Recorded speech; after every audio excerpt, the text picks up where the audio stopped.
Hoje eu recebo aqui o Rui Shiozawa. O Rui é um amigo que eu encontrei na Poly Angels, o grupo de investidores anjos da Politécnica da USP, onde ele se formou. E tive a alegria de fazer algumas amizades por lá. E ele é um puta empreendedor, tem uma experiência enorme na questão do empreendedorismo, mas não só do empreendedorismo, mas dos ambientes de trabalho. Nós vamos saber por quê. O Rui, no final da história, é que ele é o sócio fundador do Great Place to Work aqui no Brasil. E logo em seguida, depois dessa experiência, da empresa já super consolidada, é a maior empresa no mundo nessa relação de ambientes de trabalho. E ele, então, foi para o lado da cultura, do entendimento dos negócios, de um olhar mais dentro da empresa, para conseguir ter percepções de comportamento, não só medir o ambiente, mas qualificar e poder ajudar a melhorar esse ambiente. Tô certo, é isso? Legal, isso aí. Menos, né? Assim, parece que eu sou... Mas empreender no Brasil é heroísmo, né? Vamos combinar. Tá. Põe dificuldade nisso, né, Rico? Quantos anos já? Já tô nessa jornada aí daqui a pouco faz 20. Pois é. Me conta um pouquinho, então, dessa sua jornada. Tá. Como é que você chegou nisso, até a gente poder entrar nesse tema de hoje? Bom, assim, bem rapidinho. Bom, primeira fase lá, pais, né, um de origem japonesa, outro de origem italiana, os dois imigrantes, muita dificuldade, ninguém com formação superior. E aí fizeram muito esforço conseguir estudar, conseguir me formar numa escola pública, né? E aí a primeira rodada, eu fiquei 20 anos em TI, em tecnologia. Né? Fiz lá, fui programador, analista, etc. Depois virei diretor de TI. E aí comecei a participar, na época se chamava de startup, diferente de hoje, que é você lançar uma empresa. Uhum. Eu acabei entrando nesse mundo da privatização de telecom, então eu ajudei a montar 2 empresas de telecom no Brasil. A Claro, a TL no Rio, Claro, e depois a GVT. Então foi muito legal que eu não era o empreendedor, eu era parte da equipe, mas de você pegar um negócio do zero e entregar a empresa funcionando. Então e com alta dependência de tecnologia. Sim. Né? E aí depois da área de TI fui migrando cada vez mais para negócio. Estava em telecom, aí fui para a Telefônica já na área de negócio e tal. E aí reencontrei o Tolov, né, que é o meu sócio atual, com quem eu já tinha trabalhado lá atrás, que esse é o empreendedor, o cara da inovação. Ele está sempre olhando 10, 20, 30, 40 anos à frente e empreendendo a vida toda. Legal. Provavelmente você entrar no LinkedIn dele, José Tolov Júnior, deve estar lá empreendedor, ele é empreendedor e inovador nato. Né? Perfeito. Aí ele foi quem viabilizou a vinda do Great Place para o Brasil, ajudou a expandir mundialmente. E aí ele sempre falava para a gente voltar a trabalhar junto e tal. Demorei um pouquinho por causa dessa história de TI, de telecom, mas voltei. Né? Aí foi muito, muito legal. Então ele foi o primeiro CEO do Great Place no Brasil, ficou 12 anos, e aí ele virou o CEO global, foi lá para São Francisco. E aí eu fiquei cuidando aqui no Brasil mais 17 anos. Uhum. E agora estamos numa terceira fase, que essa é bastante empreendedora mesmo. Então o Great Place, acho que ele está bastante sólido, bastante consolidado. Sim. O Brasil é o país de maior destaque nesse network do Great Place no mundo. É o país que tem mais empresas, mais eventos, mais premiações, mais clientes. Né? Bacana isso, né? Muito legal.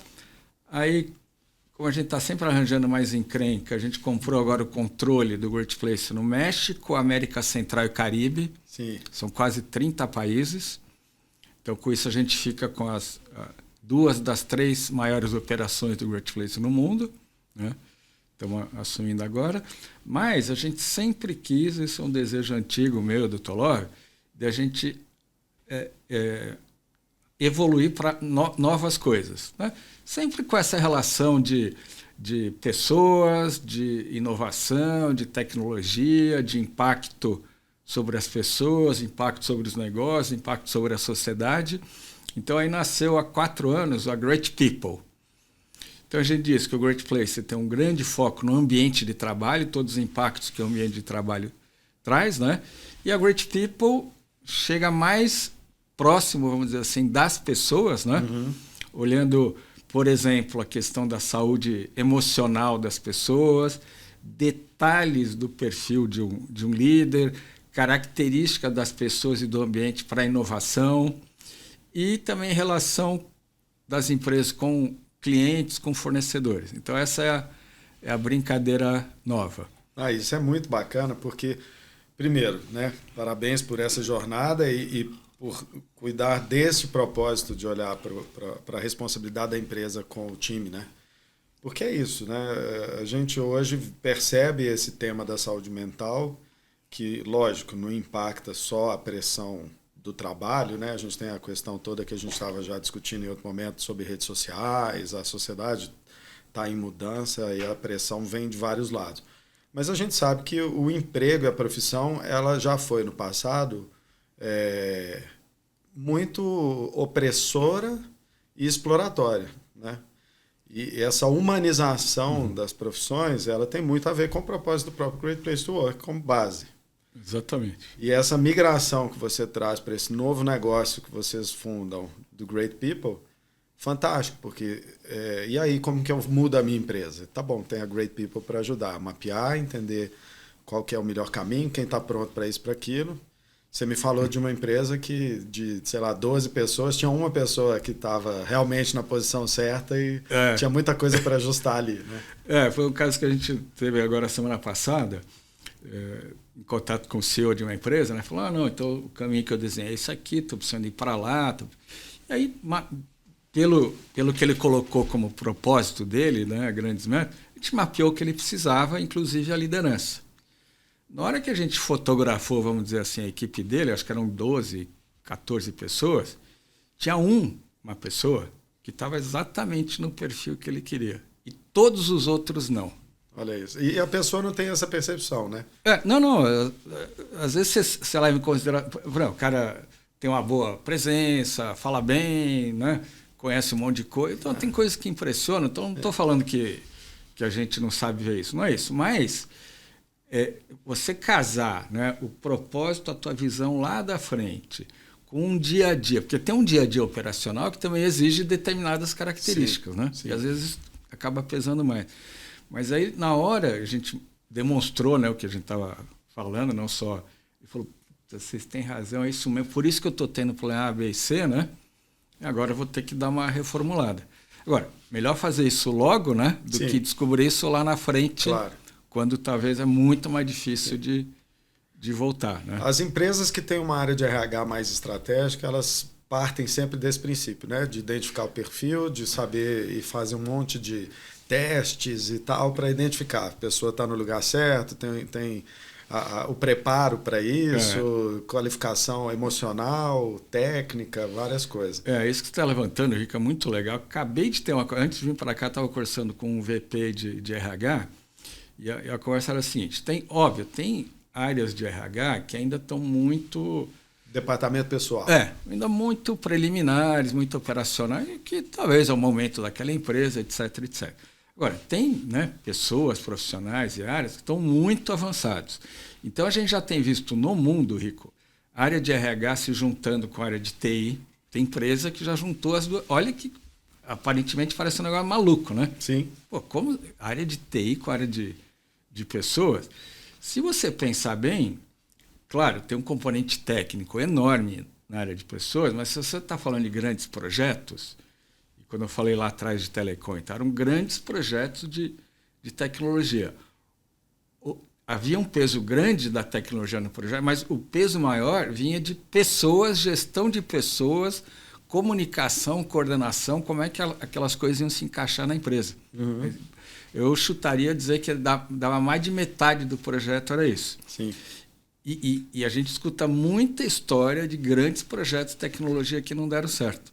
Então, quando você começa a juntar esses dois papéis, né, tá saindo coisa muito boa por aí. O cara do RH, ele, de alguma maneira, tem contato com a empresa inteira, sabe o que está acontecendo, conhece as pessoas, conhece as fortalezas e as limitações de de cada pessoa. Tem isso por função. Às vezes um líder talvez não consegue, deveria, mas é difícil conseguir enxergar tudo. Né? O cara está lá, um monte de meta, um monte de objetivos, um monte de projetos. Muitas vezes ele tem papéis que são muito amplos até fora da empresa, né? Ele não consegue estar tão junto do time, às vezes. Então, né, não quero falar em detrimento a nenhum líder, que é um desafio, mas eles podem usar mais o profissional de RH para ajudá-lo. E alguns desses profissionais de RH acabam evoluindo tanto que passa a ser uma peça-chave no funcionamento da empresa.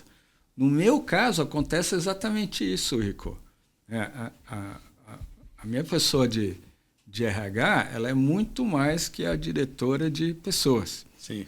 Né? Eu estou até tentando dar um nome para essa área, mas é alguma coisa entre de RH e estratégia. Sim. Ela, né, tem me ajudado muito a acertar os caminhos da empresa, a dar os tiros certeiros. Né? Então, um pouco aí do que a gente está buscando fazer no RH é trazer muito mais conhecimento, muito mais ciência, muito mais indicador para esse mundo de pessoas e ambiente de trabalho, de tal maneira que o impacto disso possa ser mais efetivo. Né? Desse exemplo aí de você entender os líderes. E é legal, Rico, porque essas coisas todas que a gente está fazendo, o primeiro projeto, o primeiro piloto é sempre dentro de casa. Então, vou contar duas histórias. Primeiro, como que saiu a nossa frente aí de saúde mental?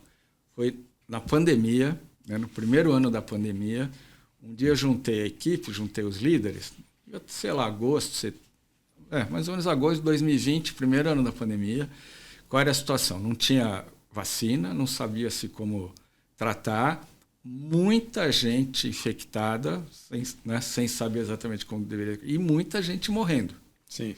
E as empresas, né, colapso total. O Great Place, a gente perdeu 70%. A nossa receita caiu 70% nos 2-3 primeiros. 70%. É muita coisa. É muita coisa. Então, os líderes, né, e a gente fez uma ação que era a seguinte, demissão como último recurso. Então, a gente fez tudo o que dava para fazer para evitar a demissão. Né?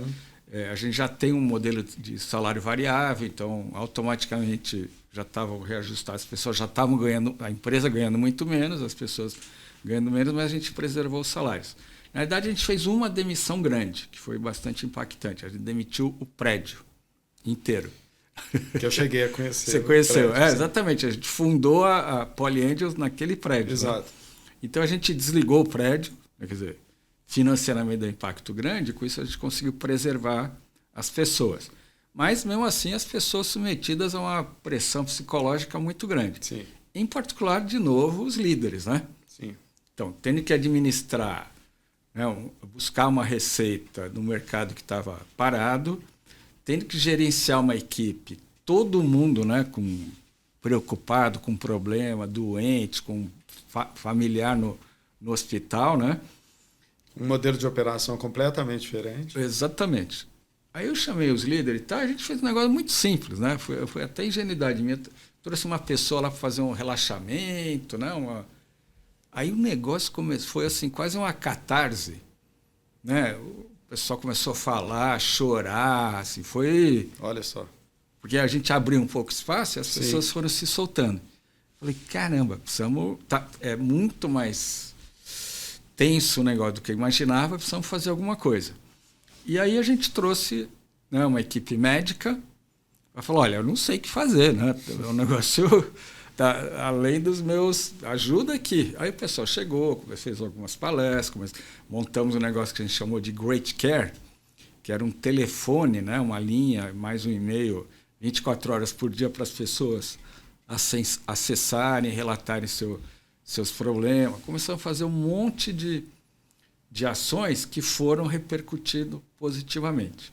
É até interessante contar, isso foi inspirado num trabalho que esses médicos tinham feito num daqueles hospitais que foi montado de emergência em São Paulo para atender... De acampamento, né? Isso. Então tinha, por exemplo, aquele do AMB, né? Sei lá, milhares de leitos, e eles estavam trabalhando lá, na linha de frente.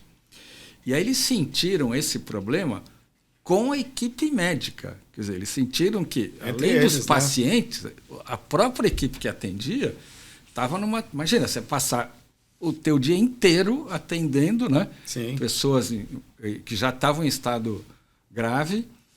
E aí eles com todo o risco envolvido, porque também não tinha exatamente, vacina. todo mundo trancado em casa e os médicos lá junto com os pacientes 24 horas por dia. Então imagina, né?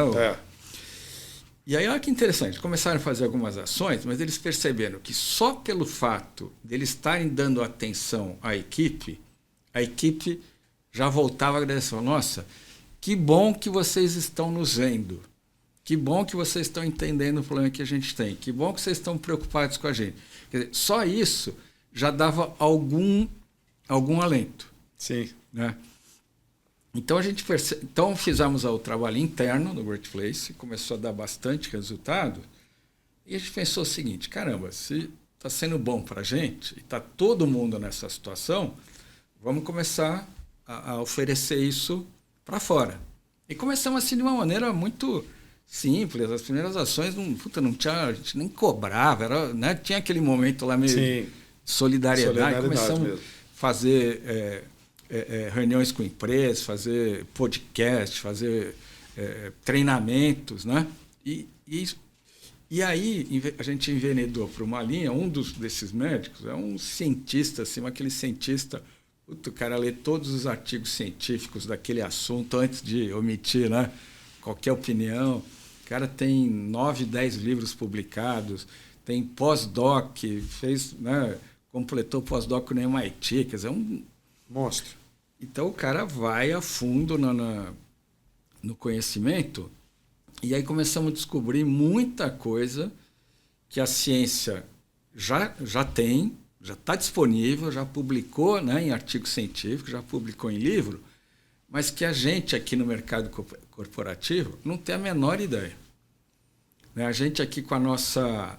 E hoje eu posso falar isso com certa tranquilidade, hoje com a nossa superficialidade em muitos temas, né? Você pega ali a manchete, lê quais são os 2, 3 bullet points e já sai fazendo. É um pouco da necessidade do dia a dia. Mas o que eu quero dizer é que existe a oportunidade de se aprofundar muito no conhecimento, né, em cada área. E aí, à medida que você vai aprofundando, você vai descobrindo muita... Você não precisa reinventar a roda todo dia. Sim. Tem um monte de rodas aí que estão disponíveis para a gente, que a ciência trouxe, que a gente não usa. Então, a gente começou a beber dessa fonte. O canal de comunicação entre o mundo corporativo e a ciência é muito difícil. Eu estou falando que eu tentei fazer isso, né, em alguns projetos durante mais de 10 anos e nada andava. Eu não entendia o lado da academia e a academia não entendia o meu lado. No nosso caso, curiosamente, por que a gente conseguiu? Né?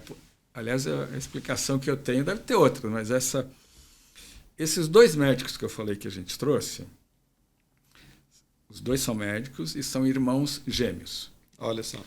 Um é o cientista, pesquisador, estudioso, e o outro sempre quis empreender. Você tem uma ideia, quando ele tinha 10 anos de idade, ele fazia na casa dele um cartãozinho de visitas, né, de uma empresa fictícia, que ele fazia o cartão e falava para os amigos que ele era empresário. Que legal. Então ele sempre fez medicina no fim da história. Foram os 2 irmãos seguindo. Mas sempre aquela coisa, como que eu, né? E aí, então o que acontece? Um está de um lado da ponte, que é a academia, e outro está do outro lado, que é o mundo corporativo. Entendi. Só que como eles são gêmeos, eles se entendem. Eles têm um protocolo de comunicação. Ah, sim. Que aí, transcende o verbal. Exatamente. Né? E aí, eu estou do lado corporativo, né? Também não entendo do lado de lá, mas eles conseguiam se comunicar e aí a gente andou muito, muito rápido. Né? Em algumas semanas a gente tinha coisa muito boa feita, produzida não com achismo, mas com muita ciência por trás. Por exemplo, essa área que a gente mexe, eu posso comentar um pouco mais, é da neurociência, o estudo da linguagem. Certo. Para aquilo que a gente queria utilizar, a gente descobriu que tinha mais de 19 mil artigos científicos publicados. Olha isso. Então, um artigo científico publicado significa que teve 1, 2, 5, 10 caras que trabalharam 1, 2, 3 anos numa pesquisa, né? E foram, chegar numa conclusão, essa conclusão foi validada pela academia. Não, tá bom, a pesquisa foi bem feita, os parâmetros estão corretos, pode publicar o artigo. Então, olha... Quanta informação, hein? Exatamente, olha o que tem de informação. Mas não era aproveitado mesmo, no mundo corporativo não se fala muito disso. Não, é porque é difícil, né? Então, assim, que revista científica a gente lê? Nenhuma, né? Até porque é difícil entender, né, o que está escrito lá. Sim, muito técnico. E para o cara que está na academia, na hora que ele publica o artigo, ele terminou a parte dele. Ele vai para outra pesquisa. Sim. Ele já fez. O máximo que ele pode fazer é publicar, Sim. talvez ganhar um prêmio, mas acabou. Então, se a gente não for lá buscar, esse negócio não vai chegar. Fica ali, verdade. E aí, então, com essa combinação, né? Então aí hoje tem mais gente de um lado e de outro, a gente está conseguindo descobrir muita coisa, né? Cavocar muita coisa e aplicar muita coisa. Então, em resumo, o que a gente tem? O que a gente está usando da ciência? Esse treco... tudo que eu vou falar daqui para frente eu aprendi agora, tá? Não tenho... Então, em fase de desenvolvimento. Em fase de desenvolvimento. Então, provavelmente falar algumas besteiras que eles vão me xingar quando ouvirem. Então, a neurociência, a gente pegou um pedacinho dela, que é o estudo da linguagem. Né? Entre várias coisas que a gente podia estudar, pegamos a linguagem. E aí, a descoberta, né, vamos dizer assim, o nosso aprendizado, é que a linguagem é um biomarcador. Sim. Que raios quer dizer isso? Então, nós geramos um monte de biomarcadores. Por exemplo, o indicador de LDL, que é o colesterol ruim, é um biomarcador. Então, o nosso organismo ele produz essa marca, né, em cada momento da sua vida, e que a gente mede, vai dar um número. Se esse número estiver nesse nível, tá bom. Se estiver nesse nível... E ele é um preditor. Ou seja, ele está dizendo o seguinte, olha, aumentou a chance de você ter um problema cardíaco nos próximos 5 anos. Agora aumentou mais ainda a chance de você ter um problema cardíaco mais grave nos próximos 2 anos. Então, isso é um biomarcador. Uhum. Ou o índice de glicose, indicador de glicose. É outro biomarcador que fala, olha, tua chance de ter diabetes, né, em breve está aumentada. Então, controla. Ou seja, todos esses indicadores são preditivos. Uhum. Eles dizem o que vai acontecer, ou seja, se você não fizer nada, vai acontecer. Mas te dá a chance de você alterar a situação. Uhum. Você mudar a sua dieta, mudar a sua atividade física, e você muda. Né? Tanto é que a maioria desses indicadores, eles têm uma validade, vamos dizer assim, de 3 a 6 meses. Por isso que o teu médico pede de tempos no mínimo, em tempos. Depois de certa idade, anual. É. Porque aí já você está entrando em fases, né, onde você já passa a ter probabilidades maiores de doença. Exatamente. Mas que vem piorando, inclusive, né? A gente vê as idades menores já também tendo que fazer então, você faz com mais frequência. Grandes né? transformações. Trimestral, mensal. Sim. Ele é preditor, quer dizer, ele não te fala o que já aconteceu. Ele fala, vai acontecer isso. Uhum. E aí, foi a sacada, né, deles? Não minha, né? Eu só fui celebrar a descoberta. Que a linguagem é um biomarcador. Então, na hora que você escreve um texto, você tá registrando coisas que você já capturou. Né? Você está transmitindo uma mensagem, você está refletindo uma coisa que está dentro de você em várias áreas. Uhum. E aí a gente consegue ler isso, consegue interpretar, que nem eu interpreto o LDL, sim, ou o PCR, ou igual se fazia aquela interpretação em cima dos desenhos, por exemplo, também. Sim, também. É uma como outra você enxerga forma. Isso? Um morcego, uma borboleta, um monstro. Isso trazia esse reflexo que você está dizendo. Exato. Então, tudo tem né, se bem utilizado, bem aplicado, como tudo, também tem os picaretas que inventam. Mas se bem usado, bem aplicado, bem estudado, você vai ter... Então, o que acontece hoje? Então, a gente consegue pegar, por exemplo, um texto e extrair desse texto, Rico, 250 variáveis. O índice nosso de saúde emocional envolve, 20% a 30% dessas variáveis que eu consigo falar, olha, hoje a situação dessa equipe é essa aqui. Está bem, não está bem, está chegando no estágio preocupante, tome ações preventivas. Porque a predição, ela faz você, te estimula a ter ações preventivas.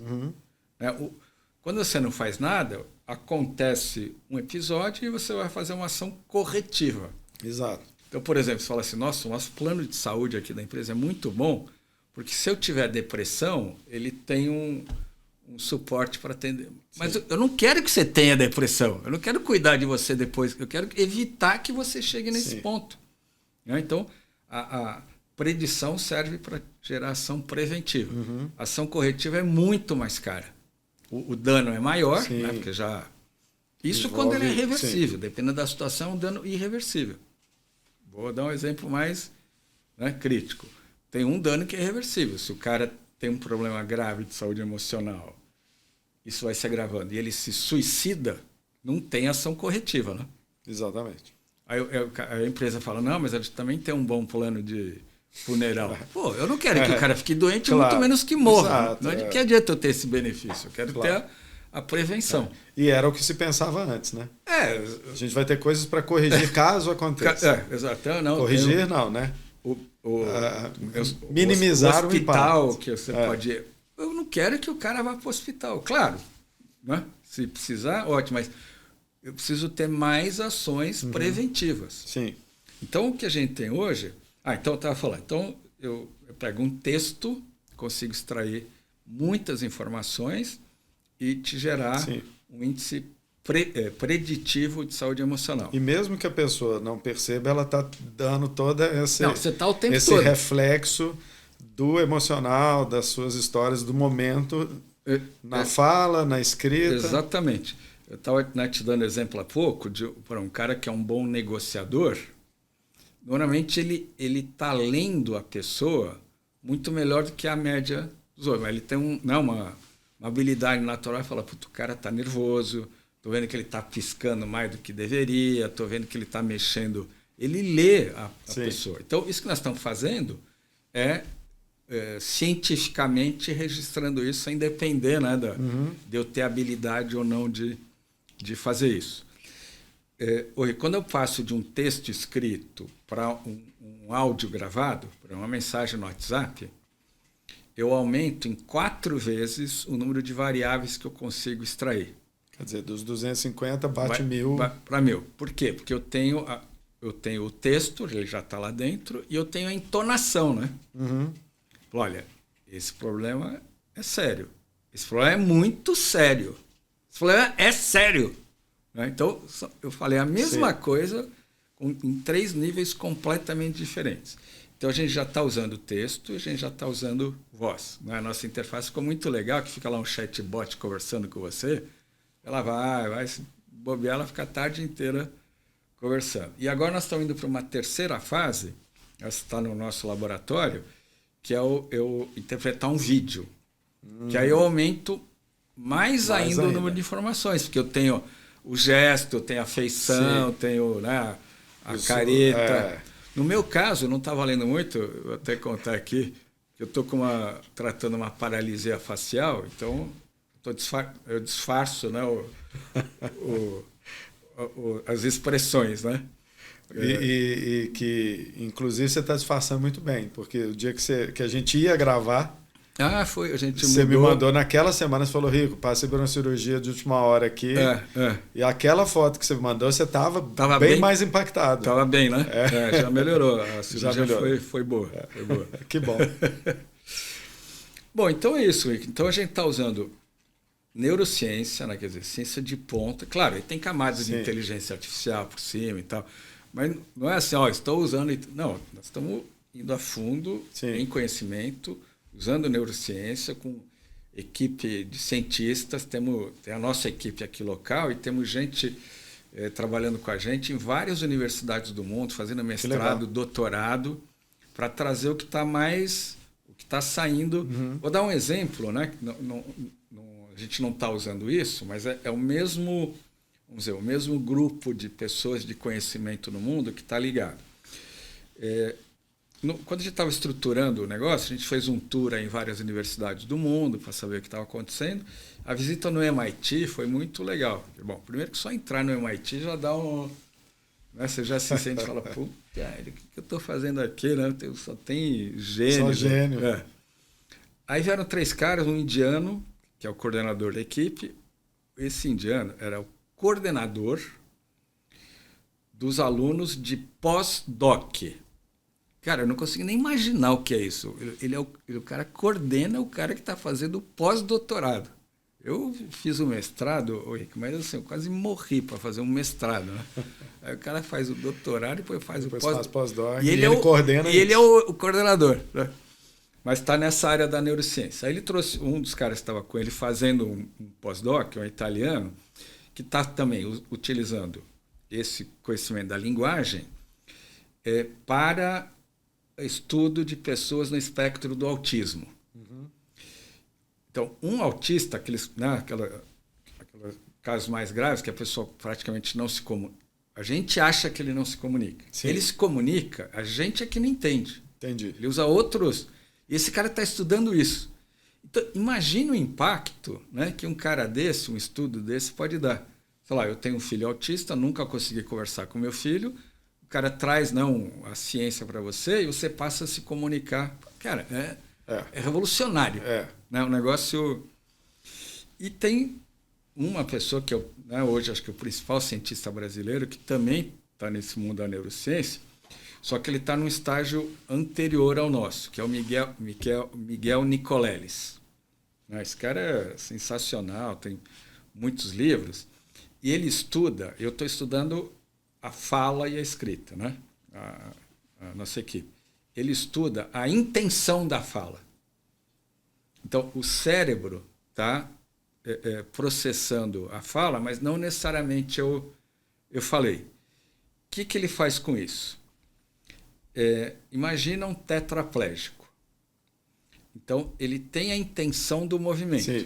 Ele não consegue mover executar. Porque não tem o mecanismo para isso. Só que como você tem a intenção do movimento, ele conecta eletrodos Sim. Né, no teu cérebro e um exoesqueleto, e aí ele faz o cara andar. Eu já vi alguma demonstração disso. Fantástico. Não, é um negócio... Você fala, como é possível? Não é magia, é ciência. Ciência pura. Né? Então, é muito legal que a gente está tendo a oportunidade de mergulhar nesse mundo, né, que está muito sofisticado. A gente está pegando um pedacinho disso, né, a parte da linguagem aplicada ao mundo corporativo, vamos dizer assim. Né? As pessoas no ambiente de trabalho, relação entre elas, relação com o ambiente, relação com a sociedade, e já estão produzindo muita coisa legal. Extremamente importante isso, né? Porque do que você está trazendo, acho que o ponto-chave a gente tinha uma sociedade que tratava de um problema, como você citou, corrigindo se fosse possível. Né? Uhum. A gente vê nessa evolução, principalmente da pandemia para cá, essa questão da saúde mental, que está sendo muito discutida não só pela questão de pandemia, mas redes sociais. Sim. Toda essa transformação, né, que essa aceleração da tecnologia na nossa vida está trazendo.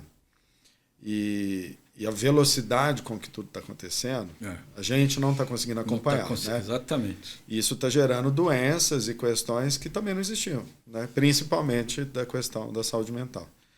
E quando você fala da predição, que é isso que vocês estão trabalhando, né? Que é de você perceber que está atrelado à intenção, né?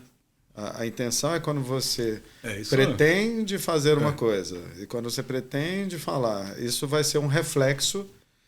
E esse reflexo ele é involuntário. No caso dessa análise que vocês fazem, que tem 250 índices que você consegue perceber ali. Não são índices, né? Você usou outro termo. Indicadores. São indicadores. Mas a pessoa não tem controle disso, né? Eu me lembrei muito daquela expressão do poker face, né? Quando você falou de começar a estudar o vídeo agora. Um grande jogador de poker é isso. É o cara, ele não consegue ser lido, né? Exatamente. E é isso, assim, eu enxergo isso como assim, uma grande revolução mesmo que vocês estão atuando, porque vocês estão conectando exatamente o que você trouxe de início, que é conectar a ciência ao empreendedorismo, colocando isso no lugar de cuidado com a sociedade como negócio. Porque a saúde não consegue pôr isso no mercado se não for via empreendedorismo, via negócio, não é verdade? Porque a gente não tem, por exemplo, no Brasil, você fala assim, a gente tem uma saúde cuidando de todos, vamos combinar que se você não tem um plano de saúde, etc., a gente tem um SUS que é exemplar no mundo, mas não consegue atender todo mundo nas necessidades de todo mundo. Plano de volume, exatamente. Se não é uma empresa, se não é o capital, exato, aí não teria isso. E aí, Rico, a gente já teve a oportunidade de ver vários casos, né? Com os desfechos aí dos dois lados, quer dizer, teve situação que a gente entrou na organização, né? O que a gente faz? Não é uma pesquisa, não vou perguntar nada para ninguém. Eu vou traçar um perfil do que está baseado na neurociência, eu traço um perfil de várias coisas, por exemplo, da saúde. Então, já tem empresa que a gente chegou, mapeou, falou, olha, tá aqui está assim, aqui está mais ou menos, aqui está bom, aqui não está. Mas aqui está muito ruim. Essa área, por exemplo, está muito... Eu não vou dar nenhum detalhe para não ter o risco aí de expor. Bom, essa área que está muito ruim, tem que ter uma ação. Hoje, né, pelo desfecho que teve, que eu vou já te contar, hoje, então a gente foi lá, alertou de novo e foi embora. Hoje acho que eu faria um escândalo. A próxima vez que eu encontrar um caso como esse, eu vou fazer um escândalo. Eu falo, olha, cara, ou vocês fazem alguma coisa, ou eu vou, sei lá, vou fazer um escândalo, vou chamar o Rico para a gente fazer um podcast aqui. Falar disso, fazer barulho. Que a gente alertou que tinha uma área que estava muito grave, precisava de uma atenção, precisava de um cuidado. Falou, olha, chama a gente para ajudar, chama quem vocês quiserem, mas faz alguma coisa. Mas, infelizmente, a organização não fez. E 6 meses depois, um profissional se suicidou. Olha só. Cara, quando a gente viu isso, foi muito... O que aconteceu? 6 meses antes, a gente sabia que ia acontecer alguma coisa. Ainda dava tempo, de repente, de ajudar exatamente. De alguma forma, né? Por outro lado, já teve situações até internamente na minha organização, tá, Rico? Estou usando sempre o meu caso para mostrar que eu estou, né, como qualquer outra organização, qualquer outro gestor, qualquer outro empreendedor. Eu diria que nesses 4 anos que a gente está fazendo isso, a gente desmontou umas 3 ou 4 bombas atômicas. Eu não sei que desfecho poderia ter, mas a gente conseguiu... Como a gente tem essa coisa preditiva, a gente conseguiu desenvolver uma série de ações de prevenção. Poderia ter desfechos muito ruins ou trágicos, né? Então, eu fico contente que já está funcionando, né? A gente já atendeu mais de 1.000 organizações no Brasil e em alguns outros países. É um negócio que começou aqui no Brasil, tá? O Great Place nasceu lá nos Estados Unidos, a gente trouxe para cá, daqui expandiu muito. Mas esse tem um negócio adicional que é legal, que está nascendo aqui do Brasil. Sim. E aqui que a gente está começando a levar para outros países. Muito legal. E com isso você está tendo uma base de informação muito grande também, né? Tem. 1.000 empresas atendidas. Não, isso é legal também que você está falando, porque a ciência, ela te traz outra coisa. Ela te traz um monte de estudos que já foram feitos. Então, tem milhões de dólares investidos em muitos estudos, né, de universidades no mundo todo. Então, hoje a gente tem uma base de dados, somando tudo isso, que o benchmark é a população mundial. Se somar todos esses estudos, a gente cobriu... Então, eu tenho a referência da população mundial, no mundo inteiro, o que está acontecendo, e o que tem naquele grupo, ou naquela empresa, ou naquela sociedade. E, mais ainda, a gente tem mais, né, de uma empresa entre Brasil e vários projetos fora, que também vão enriquecendo essa base. Agora, essas bases de dados todas só servem se eu fizer alguma coisa com elas. Exato, Que é o que a gente está... Estudando ainda como que usa isso melhor. Está conseguindo fazer já tá usando. Muita coisa, né? Gerar muito indicador. Que nem eu falei lá do LDR, né? Quer dizer, dados milhares de estudos que foram feitos, eu sei que esse nível aqui tá bom, não tem problema nenhum. Então, é a mesma coisa que a gente faz do nosso lado. Sim. Nesse nível que a empresa está em saúde mental, está ótimo. Se baixar desse indicador, liga o alerta. Ou o contrário. Outra área que a gente está olhando bastante é a inovação. Uhum. Quer dizer, hoje, falar em inovação é meio chover no molhado. É muito difícil qualquer organização de qualquer lugar não ter a necessidade, né, de ter uma evolução. Pode ser uma evolução mais incremental, mas tem que ter, ou às vezes tem que ser disruptiva. Ou seja, é melhor às vezes a empresa se disruptar, né? Exato. Do que vir uma startup e matar um negócio gigante porque ele não se transformou. Né? E a gente sabe que tem milhares de casos assim. Né? Então, eu imagino o líder, né, ter que tomar uma decisão. Caramba, o que eu faço? Né? Começo a atacar meu próprio... Não vou, deixa para lá, mas aí pode chegar alguém. Então, essa é a tensão, né, que o líder está sofrendo todo dia em todos os níveis. Às vezes são pequenas decisões, às vezes são decisões que podem acabar o negócio ou transformar. Sim. Então, o que é legal, Rico, é que a ciência está aí, ela está em cima da mesa. A gente precisa conseguir pesquisar, ler, entender. Precisa ter gente boa que te ajude a fazer isso, né? O seu time já deu para entender o nível, né, da turma, tem que ser alto para lidar com isso. Tem horas que eu fico com vergonha, porque eu falo, caramba, eu trabalhei a vida toda, eu já fiz isso, já fiz aquilo, não estou nem entendendo o que os caras estão falando. Que burro, meu. Mas o interessante desse tema, né, de quando você fala de neurociência e tal, é exatamente isso, né, de você ir além do que é até entendido, né? É essa busca do entendimento do que ainda não estava sendo entendido, né? De como é que funciona, por que nós estamos fazendo isso. E por isso que é tudo estudo acadêmico e vira artigo, né? Porque está todo mundo ali tentando decifrar coisas. Né? E aí volta naquele ponto, né? Quer dizer, você montar uma equipe, você tem que ter um monte de gente com um monte de perfis. Sim. E provavelmente todos eles vão saber muito mais que você em muitas áreas, né? Lá, antigamente, era o contrário, né? O chefe era o cara que sabia tudo, ninguém sabia nada. Agora, provavelmente, é o cara que menos sabe. A arte está em você saber ter os melhores talentos e coordenar isso. Né? Isso aí. Então, ele tem outras habilidades. Né? Eu estava vendo, nessa de estudar, né, de olhar a ciência, tem coisas incríveis. Então, uma das pessoas da equipe trouxe um gráfico de um estudo que tem a ver com diversidade. Certo. Que também é um tema que gera muita polêmica e tal. E aí, na hora que eu olhei o gráfico, eu falei, puta, é isso. Então, o gráfico mostra o seguinte. Quando você vai criando um ambiente mais diverso, e eu estou falando de diversidade de todos os tipos. Sim.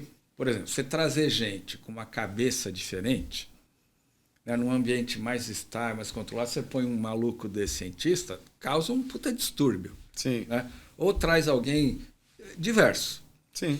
Então, uma primeira etapa... Ela impulsiona um certo caos. Então, sempre que você começa ações maiores de diversidade, ela introduz um certo caos que você está quebrando um monte de coisa. Sim, tem um gerando provocações, tirando todo mundo do lugar. Exatamente. Né? Então, no começo, de conforto. Exatamente. Tira as pessoas da zona de conforto. Para todo mundo, para quem... já está lá e para quem está chegando também. O cara chega lá e começa a tomar bordoada de todo lado, nem sabe por quê. Sim. Então, no começo, gera um caos e aí a tua produtividade cai. E aí tem muita empresa que nesse lugar ela desiste, né? Fala, Sim. Fiz um negócio aqui, não deu certo, então vou parar, vou mandar o cara embora e tal. Mas esse gráfico, que é acompanhamento de estudos de muitas empresas ao longo de anos, mostra que tem uma hora que invertem as curvas. Então, aí a diversidade começa a ter uma sinergia, eles começam a se entender. Exatamente. E aí a produtividade sobe. E aí é construtivo, sobe. Né? A produtividade sobe. Só que você tem que saber que você vai passar pelo caos antes de chegar. Se você desistir antes... você perdeu a chance. Que é a nossa visão imediatista. Que, na verdade, era evolução, né? Na verdade, se você está no caos, você já está evoluindo. É isso. Eu falei, cara, é isso, né? Mas é igual, você me lembrou agora o conceito do quando a gente fala do Vale da Morte. Isso, exatamente. Matou a charada, Rico. É isso aí. Porque as startups, elas têm... eu falo muito de startups e estou dentro desse ecossistema, porque, na verdade, a gente está exatamente passando por uma transformação que você está montando é uma startup. É um negócio que Tem tecnologia por trás, você já tem bot, você consegue atender várias empresas em vários lugares do mundo, não precisa de tanta gente, né? Que é o conceito de tecnologia plugada. Alguns conceitos falam, toda empresa no futuro vai ser uma empresa de tecnologia, né? Algumas pessoas falam sobre isso e é uma verdade. Toda empresa no futuro é uma empresa de tecnologia, porque você tem que saber usar os dados, como você está tratando, para você poder ser competitivo e trazer para a sua empresa a possibilidade de inovar, de mudar, de achar o caminho ideal, né? Antes era tudo muito no vento, as coisas eram muito lentas para transformar. Mas as startups, voltando àquele conceito do Vale da Morte, elas têm, na verdade, um grande aprendizado para as empresas tradicionais. Não é à toa que toda grande empresa tem uma área de inovação para poder conversar com as startups e aprender com elas. Isso é o conceito de inovação aberta. Não é terceirizar uma startup, né? É contratar uma startup com a área de inovação, podendo fazer essa conexão, que são essas trocas e provocações. A startup em si, ela passa pelo Vale da Morte, que é esse momento onde ele está aprendendo, ele não tem dinheiro suficiente. É difícil, né, e tem essa virada de vai virar produto, vamos trazer para o mercado o que a gente tem de disruptivo e tudo mais. Quando vence o Vale da Morte, que é a hora que o mercado entendeu que aquilo conecta no ecossistema onde ele pretende impactar, aí ela acelera exponencialmente. E remeteu diretamente. Não, você matou a charada. Porque eu também cheguei na mesma conclusão. Eu falei, puta, esse é o tal do Vale da Morte. E é interessante que esse conceito, como eu agora voltei a estudar mais, até para poder conversar com a equipe, né? Agora eu virei o mais burro da equipe, né? Aí eu estava estudando algumas coisas lá de mudança e tal. E esse conceito do Vale da Morte ele já existia há 40, 50 anos. Não chamava Vale da Morte, eles deram outro nome, esqueci agora. Mas é exatamente a mesma coisa. Quando você estuda modelos lá de mudança, né, de resistência à mudança, sempre tem esse gap aqui no meio, que é onde as coisas ficam mais difíceis, as pessoas desistem, ou né, você não tem recurso para continuar, e aí o negócio para, e às vezes coisas geniais morrem aí. Morrem por falta disso. E é difícil, você tem que estimular a equipe e falar, moçada, vamos entrar agora no Vale. Sim. É que nem quando o piloto do avião avisa, pessoal, põe o cinto, fica quieto, que o negócio vai ter turbulência. Tem por aí, Né? Então você tem que se preparar, saber que vai passar, mas dá para passar, e quando chegar do outro lado, você fala, puta, mas é duro, né? Sim. Quando você está lá chacoalhando, o empreender é isso, né? Você entender que você vai passar por turbulências, que tem coisas que você não está prevendo, e aí é o gancho do Great People, desse negócio novo que você está estruturando, exatamente para você ter mais assertividade,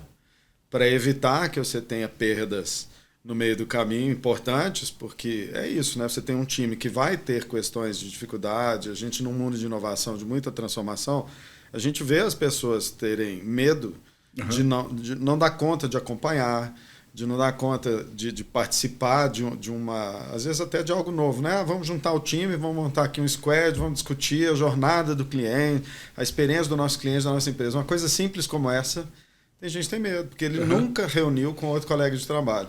Quando você começa a trazer as pessoas certas, tem gente por trás, a importância de um RH responsável com gestão de pessoas, olhando para isso, muda tudo, porque aí é onde você falou, que é o que a gente percebe da importância do RH desse mundo novo. Né? Isso. Ele é estratégico, respondendo RH, diretamente ao CEO ou founder de uma empresa. Talvez até vai virar o CEO. Para ajudar. Exato, porque é esse direcionamento e preparo, enxergar como que está essa engrenagem, onde precisa azeitar. Agora, olha que legal, como a gente está nesse mundo que precisa de muito conhecimento, muito aprofundamento e tal, a gente trouxe para esse guarda-chuva uma editora. Sim. Então nós estamos fazendo livro, publicando livro, escrevendo livro. Pô, quem é o louco que faz uma editora no mundo hoje com tudo de... Não, nós queremos mostrar que o conhecimento e o livro, ele simboliza isso, né? Então, o meu ponto não é que eu quero vender milhões de livros, mas eu vou colocar o livro em cima da mesa e falar, isso aqui tem o conhecimento acumulado de um monte de gente, de um monte de área, de um monte de estudo, é importante. Aí eu vou nas empresas, entrego... Até desculpa, eu devia ter trazido uns livros aqui para você. Vamos ter oportunidade. Vamos. Então, você E aí estamos convidando gente para escrever. Puta, tá virando um movimento assim muito legal. Né? Que está sendo fundamental, porque está tudo muito raso, né? É isso. A gente está aqui com o nosso tempo batendo já no limite. Tocou o sininho já umas 3 vezes. Já tocou.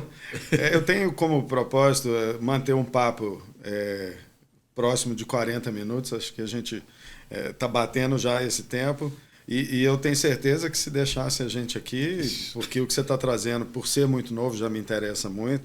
Eu acho que é importante compartilhar com todo mundo essa experimentação que você está tendo no seu negócio, tanto por empreendedorismo quanto pelo tema mesmo da saúde mental, da pesquisa e da questão do comportamento humano.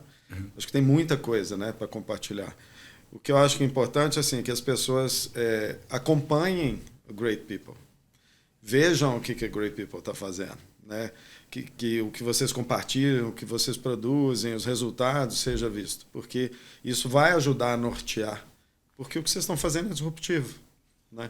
Vocês estão olhando e conduzindo a coisa de um jeito que ninguém estava fazendo, mas que por conta de toda a história de Great Place to Work, vocês têm muita competência para fazer, sabendo exatamente aonde que dói, aonde é mais importante. Legal. E nada como uma pandemia para ensinar a gente algumas coisas, lições, né? Tem gente lições. Que não aprendeu muita coisa, mas tem coisas que precisavam e mudaram, e é bom ver esse resultado de vocês, Lili. Legal. Obrigado pelo papo. A gente tem muito ainda para conversar, a gente segue a nossa conversa depois daqui. E quem quiser, eu vou compartilhar o site, o seu LinkedIn, quem quiser acompanhar, fazer algum contato. Ótimo. Que procure. O Rui está aqui com a gente, mas é uma pessoa que eu já percebi, já vi ele em diversos lugares compartilhando, trocando, né? Não, eu acho que tem que ser, né? A gente guardar pra gente não serve para nada. Não serve para nada.